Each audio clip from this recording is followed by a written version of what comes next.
Najua wewe ni msichana mzuri sana. Mpaka nakuita hapa ujue nimekuelewa sana.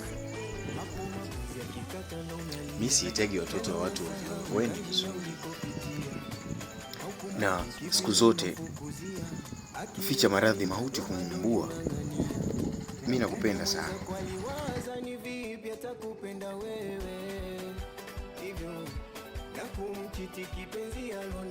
Ndio maana juzi uliona kama na kuangalia sana. Lengo ilikuwa ni hilo. Sijui unaniambiaje kuhusu hili. Kwa labda unipe muda nijifikirie. Sasa unafikiria nini wakati muda wenyewe ndio huu, ndio muda wetu?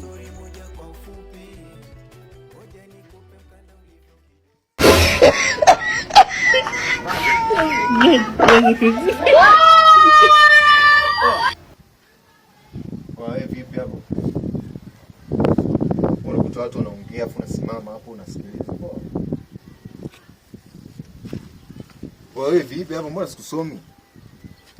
Mama yangu. Game over. Mwenye uwanja wake kaingia sasa. Game ishaisha hii. Mwana soko unatatiza leo.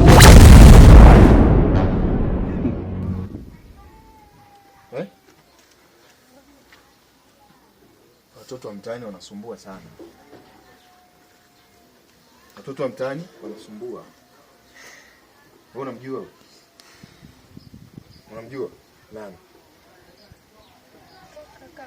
Kaka yako? Wewe. Nilisha kuambiaje kuhusu kusimama na wavulana vichochoroni? Huyu hapa tunasoma naye. Mimi mwanafunzi mwenzake.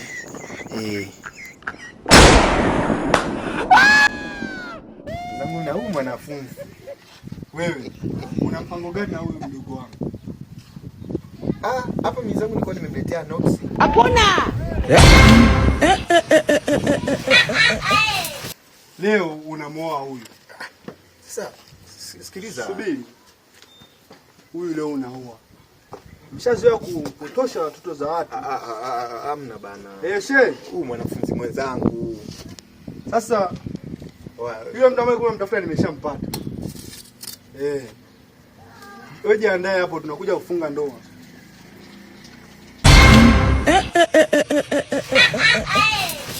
Ndio.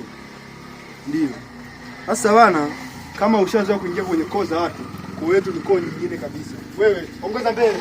Ongeza njio. Mimi sijajipanga blaza, mimi sijajipanga. Ola.